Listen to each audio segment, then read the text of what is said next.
내가 살고 있는 동네 어디까지 알고 계신가요? 당신이 몰랐던 우리 동네 역사 이야기 히스토리 야! 반갑습니다. 반갑습니다. 네. 반갑습니다. 조치기 쌤.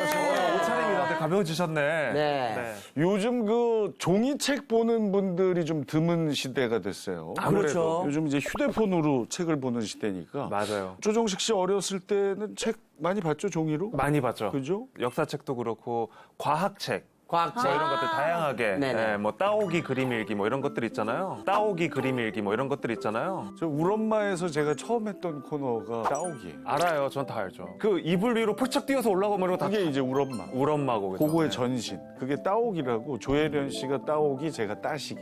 아. 남매였었어요. 근데 남매가 이제 모자로 바뀐 거예요. 그때 정말 그 르네상스 시절을 이끌었던 그 아니, 그러니까 그 얘기를 하려고 했던 게 아니라 저희 때는 위인전이 정말 유행이었습니다. 그 선생님은 가장 좀 기억에 남는 위인, 좋아하는 위인. 그러니까 저는 아무래도 좀 단순해서 네. 그 저희 가문 쪽 분을 가장 존경했죠. 서희. 외교의 그 서희. 단 한 번도 피를 보지 않고 입으로다가 거란의 침략을 막아낸. 그 뜻을 이어서 지금 선생님도 입으로. 엄청 해. 계속해. 절대 피를 보지 않아요. 우리 그 태주 씨는 뭐 세종대왕님 계시고요. 김구 선생님 개인적으로 좀 좋아해요. 아, 진짜. 김구 선생님. 김구 선생님을 좋아하시는 이유가 있을까요? 멋있잖아요. 단순해요. 요즘 뭐 초등학생들은 뭐 아이돌, 뭐 유튜버. 유튜버 뭐 이런. 맞아요. 저희 때는 경찰관, 소방관, 그리고 정말 많은 친구들 과학자. 그래서 저는 이제 사실 장영실. 장영실 선생님. 천문이라는 영화 아십니까? 아유, 맞죠. 그래서 거기서 장영실 네. 최민식 배우가. 배우. 네. 오, 비슷해. 아, 이거 하려고 지금 이렇게 빌드업 한 거예요? 잘했어요. 뭐라도 하고 가야 되잖아요. 잘했어. 거기 또 한석규 씨가 나오잖아요. 그렇죠. 뭘 만든 거야? 뭘 만든 거야? 제가 만들었습니다. 뭘 만들었어? 진짜 똑같아요. 진짜 똑같아. 진짜 똑같아요. 잘했어. 장영실 때 그 만들어진 그 해시계 이름 뭔지 아세요? 앙부 어머. 반정도까지는 알아. 앙부? 앙보 일구. 앙부 일구. 배웠어. 네 글자예요. 맞아요. 그죠? 자, 그럼 물시계는 세 글자예요. 자. 자경로! 저 왜 이렇게 잘해요? 매니저 숨어 있어요? 오늘 퀴즈 타임 때 좀 기대해. 아주 훌륭. 아나운서 출신은 성대모사하고 앉아있고. 이거 나태주는 막, 왜? 이 다음이 사실 정신형님 입에서 나와야 되는데. 약간 바뀌었어요, 요즘. 다 하이브리드예요. 아유, 훌륭해요. 좋아요. 아니, 아무튼 우리가 어릴 때 읽었던 그 위인전 한 권 때문에 많은 그 친구들이 이제 꿈을 키우고 그 인생을 이렇게 바꾸게 되는 경우가 꽤 있잖아요. 그렇죠. 자, 오늘 히스토리아에서도 우리 여러분 그리고 시청자분들께서 조금이라도 뭔가 얻어 가시기를 바라면서 수업을 시작해 보겠습니다. 조금이라고 하시면 너무 겸손하십니다. 항상 너무 많이 주십니다. 그렇죠. 예, 고맙습니다. 아까 그 성대모사 비하 발언 제가 취소하겠습니다. 오늘의 주제는 무엇인가요, 선생님? 자, 오늘 주제와 관련 있는 힌트부터 보여드리겠습니다. 네. 벌써 감 오세요? 저 가운데 좀 뭐야 저게? 가운데 성당 같은 그런 느낌도 들고요. 저는 저렇게 쓱 봐도 알아요. 일단 전 두 번째는 모르겠는데 첫 번째는 저건 교과서에 많이 실린 흥선대원군 사진. 정확합니다. 그죠? 세 번째 그림에 자물쇠 있는 거 보니까 흥선대원군이 이렇게 주장했던 그 쇄국 정책. 그러면 흥선대원군 때 천주교가 박해를 받았다고. 어떻게 하셨어요? 자, 여러분의 추리가 맞는지 한번 보겠습니다. 첫 번째 사진 정확하게 고종의 아버지 흥선대원군 사진이고요. 맞아. 두 번째가 바로 마포구 절두산에 위치한 순교 성지입니다. 그러니까 한국 천주교의 대표적인 이 순교 성지인데 이곳에서 병인 박해 당시에 무려 8천여 명의 천주교 신도가 참수형으로 목이 잘렸고요. 시신은 한강에 던져지는 집단 순교가 벌어졌어요. 이게 한강에 네. 8,000벽이요? 너무 많은 거 아닙니까? 근데 산 이름이 절두산인 거예요? 사실은 누에고치의 머리 모양과 비슷하다고 그래서 누에잠 머리도 쓴 잠두봉이었었어요. 그런데 순교 후에 머리가 잘렸다 해서 절두산으로 불리게 된 겁니다. 그러면은 마지막 자물쇠 그림은 어떤 거예요? 아까 그 조정식 씨가 정확히 얘기해 주셨는데 그런데 약간 그 용어상에 좀 문제가 발견이 되긴 했어요. 아까 그래요? 이 쇠국이라고 아까 얘기하셨는데 쇠국은 사실 일본에서 유래된 부정적인 의미이기 때문에 최근에는 통상수교 거부 혹은 통상 거부 정책으로 요즘 많이 사용합니다.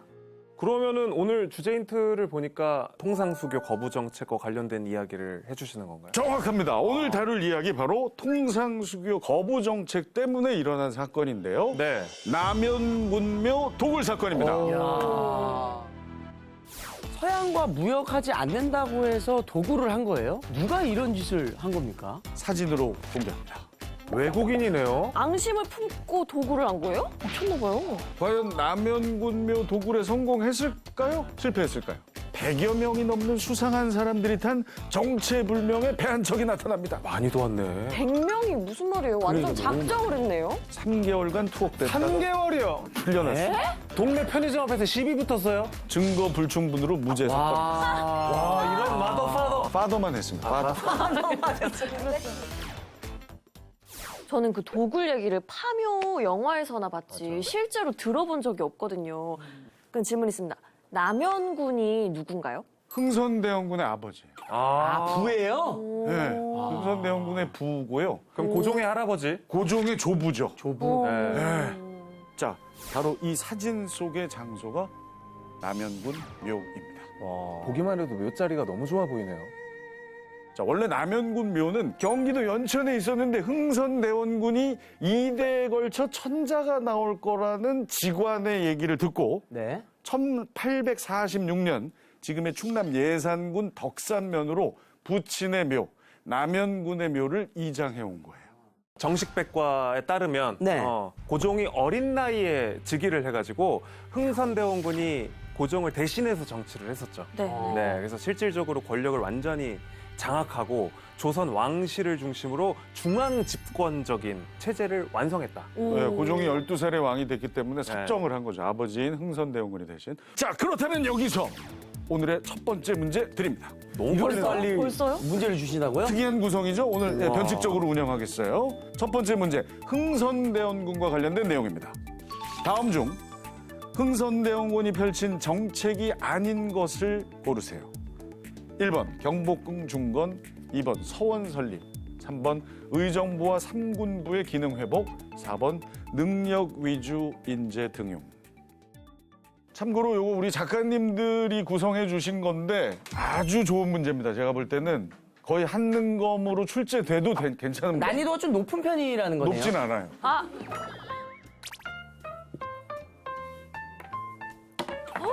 엄청 빨리 쓰셨네요. 저는 뭐 저 정확히는 모르겠는데 그냥 문제 속에 답이 있다. 그럼 저 두 분이 좀 힘들어 하시니까 뭐 먼저 한번 의견을 얘기해 주세요. 그 네 개의 보기의 성격이 하나 다른 게 있다고 생각했어요. 그리고 제가 주목한 건 흥선대원군은 중앙 집권적 체제를 유지했다. 네. 그 부분에 좀 집중을 해가지고 문제를 좀 풀어봤어요. 잘했네요. 왕권. 네. 오케이. 네. 자, 동시에 그럼 칠판 들겠습니다. 하나, 둘, 셋. 오호. 1번, 3번, 4번. 야, 어떻게 다 틀리냐? 야, 어떻게 다 틀려요? 자, 한번 얘기 들어볼게요. 능력 위주 인재 등용. 요거는 조금 거리가 먼 것 같습니다. 왜요? 이렇게 좀 가르진 않았던 것 같아요. 능력 위주의 이제 그 인재가 좋으신 분들만 이렇게 등용시키고 막 그러진 않았을 것 같아요. 능력 없는 사람도 등용했다? 예. 그냥 골고루 등용했을 것이다. 예. 일리 있어 보이네요. 예, 전 4번입니다. 네, 서현 배우. 의정부와 삼군부의 기능 회복이라 함은 군대의 힘을 강화하는 거라고 생각해서 네. 군대가 군대의 왕을 힘이? 왕 지킨다면서. 왕을 지키는 거면은 3번이 아닐 수 있어요. 그러니까 이거 봐. 이거 정답은 4번일 가능성이 높아요. 4번은 아닌 것 같아요. 자, 좋아요. 일단 거기까지. 조정식 씨. 저도 3번이라고 생각을 했는데 진짜요? 일단 2번, 4번을 제가 소거를 해볼게요. 능력 위주의 인재 등용을 해야지 그 왕권이 강화됩니다. 귀족들 중심으로 뭔가 자기들끼리 다 해먹고 이런 것들 견제하기 위해서는 정식으로 시험을 통해서 능력이 있는 사람들을 등용을 해야지 왕권이 강화된다고 생각했어요. 그러니까 2번도 공부하는 곳이잖아요, 서원도. 서원 공부하는 곳이죠. 2번, 4번, 속어. 1번 아니면 3번인데 1번이 맞을 것 같은데 여기서 뭔가 속임수가 있다 해서 저는 1번을 골랐어요. 경복궁은 흥선대원군이 다시 지었다. 지었어요? 생각해보니까 지었던 것 같다. 그러면 3번이네. 정답은 2번입니다. 와! 진짜로요? 우와. 경복궁 중건은 흥선대원군의 대표적인 맞아요. 업적이죠. 궁을 재건한다는 건 왕권의 상징이니까.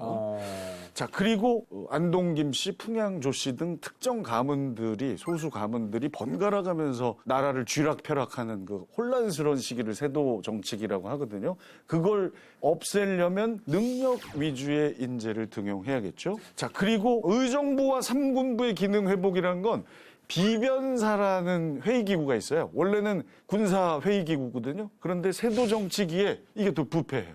세도 가문들이 비변사를 장악하면서 의정부의 기능까지 거기서 다 하는 겁니다. 의정부는 정치기구, 삼군부는 군사기구.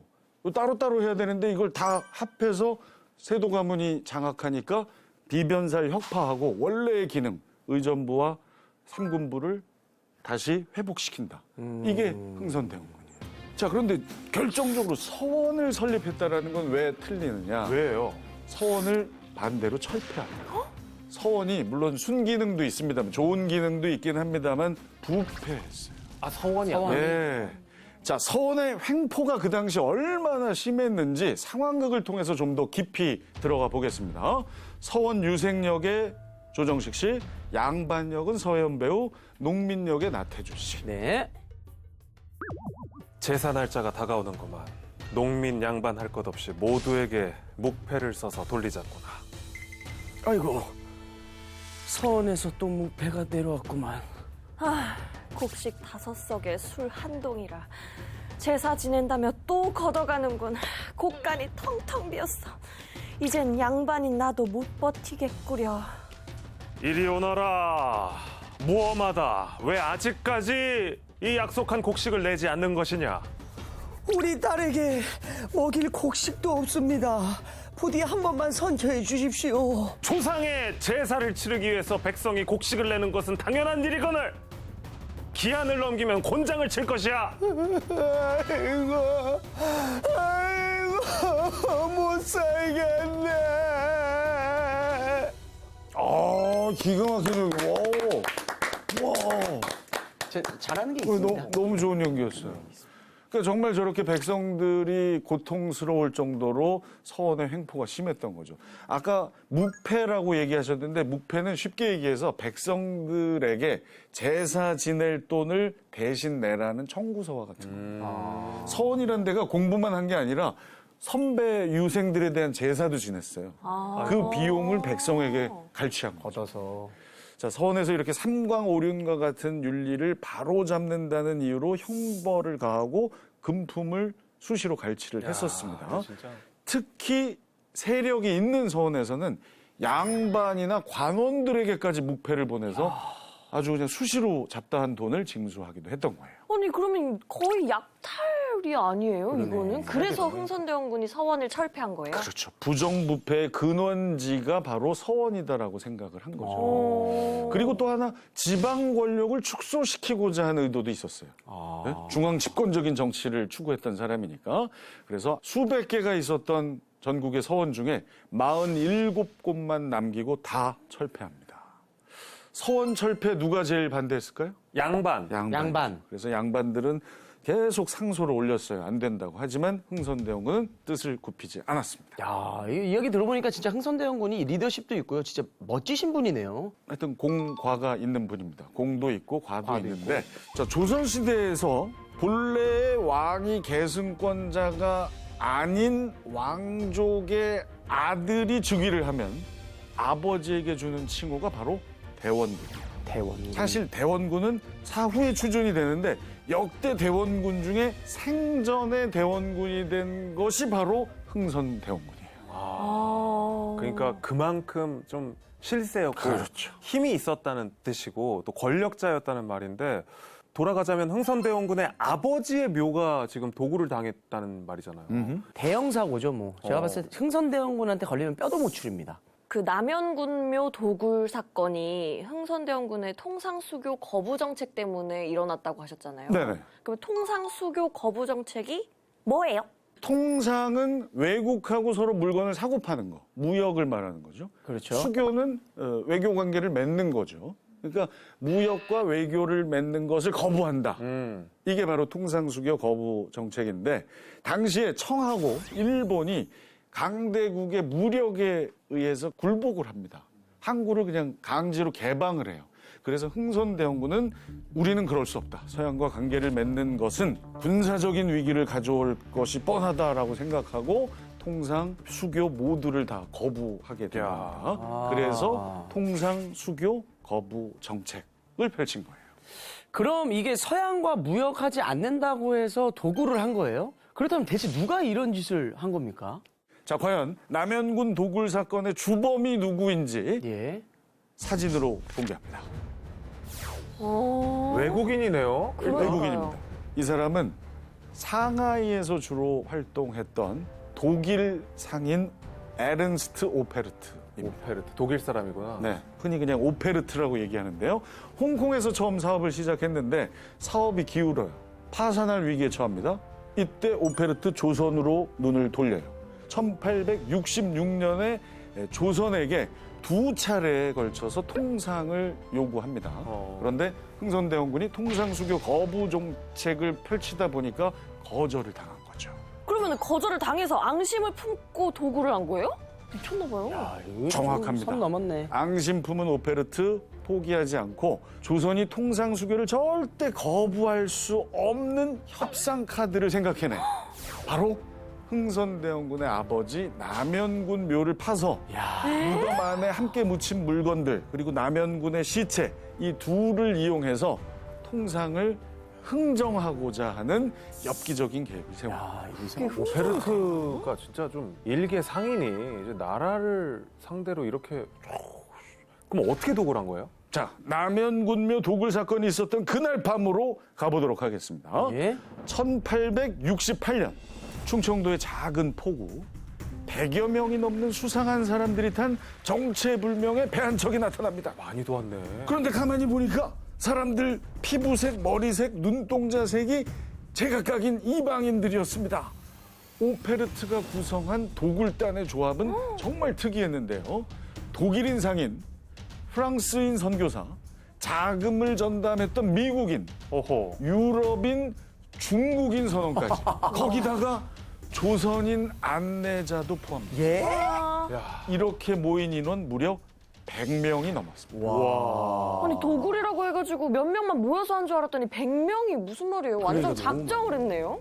그러면 어떻게 이렇게 다양한 국적의 사람들이 모이게 된 거예요? 좋은 질문입니다. 당시 일어났던 사건들을 알아보면 도움이 되실 텐데 네. 자, 한능검에 정말 많이 나오는 사건들이 연관돼 있어요.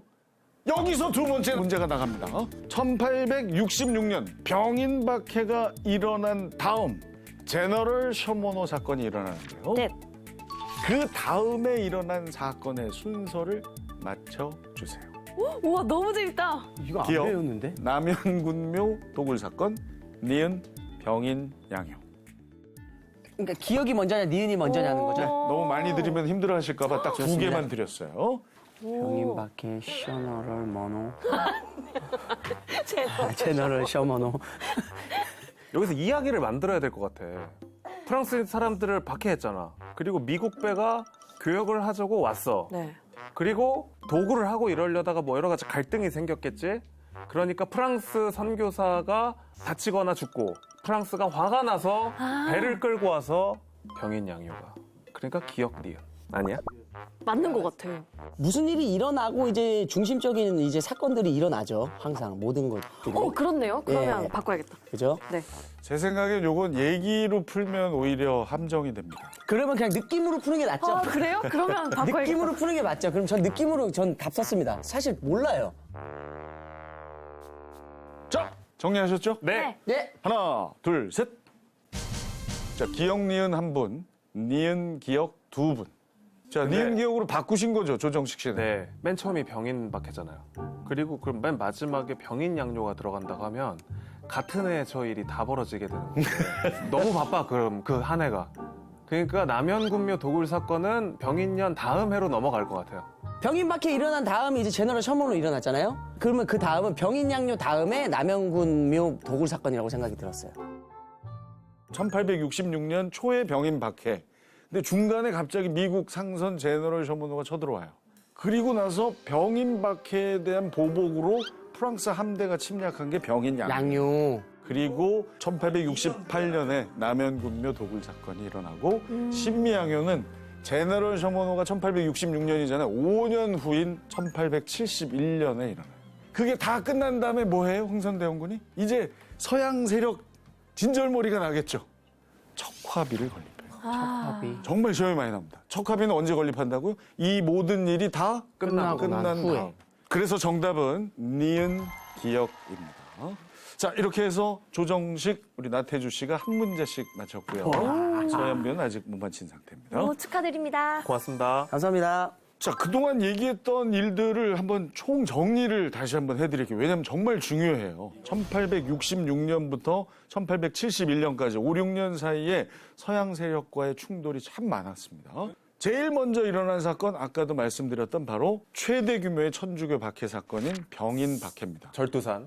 1866년 8천여 명의 천주교 신도 그리고 9명의 프랑스 선교사가 살해된 그런 상황. 이때 선교사가 3분이 살아남는데 그 중에 한 명이 오페르트 도굴단에 아까 프랑스 선교사 있었다 그랬죠? 네. 바로 페롱 신부입니다.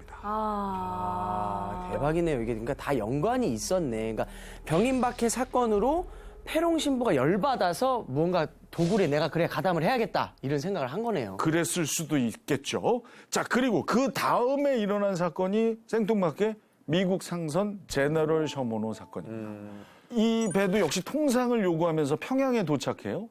근데 조선의 관리 통상교역 국법에 위배됩니다. 또 대동강으로 운행하는 거 영토 침략 주권 침해 행위입니다라고 통보를 해요. 그러자 제너럴 셔먼호가 불법으로 대동강을 거슬러 올라가다가 배 운항이 이제 좀 어려워지니까 대포를 발사해요. 야. 그래서 우리 사상자가 발생합니다. 이때 평양 감사 박규수가 화공으로 셔먼호를 불태우고 그 박살내는 선원을 몰살시켜요.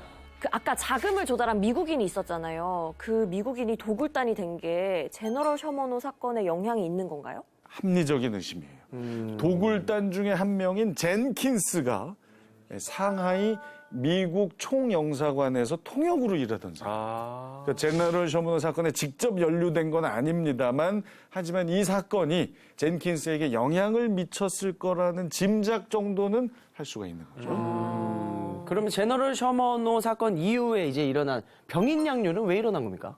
아까 병인 박해 때문에 아하. 화가 난 프랑스 함대가 강화도를 쳐들어온 사건 바로 병인 양요입니다. 같은 해에 일어난 거예요. 병인 박해 때 살아남은 프랑스 선교사, 아까 페롱을 포함해서 리델 칼레 신부가 그 당시 그 프랑스 함대 제독인 로즈 제독에게 천주교 박해 사실을 알립니다. 그 소식 들은 로즈 제독 조선에 쳐들어와서 건물을 불태우고 민간인까지 죽이게 되는데 결국 조선군과 프랑스군의 전투에서 30여 명의 부상자가 발생했고요. 화약이 부족해지자 이제 무기를 버리고 퇴각을 하게 됩니다. 이것이 병인 양요예요. 야, 그러면은 종합을 해보면 병인 박해, 제너럴 셔먼호 사건, 병인 양요까지 이 사건들이 남현군묘 도굴 사건의 배경이 됐다는 얘기인 건데, 야, 이건 진짜 영화 한 편 나오겠는데요, 완전. 네, 뭐 이게 야사이긴 합니다만 남현군묘 도굴을 페롱 신부가 사주했다는 얘기도 있어요. 어느 날 페롱 신부는 상해로 도망친 조선인 천주교 신자들에게 이런 말을 듣게 됩니다. 조선인들은 선친의 분묘가 도굴당하는 것을 가장 수치스러워합니다.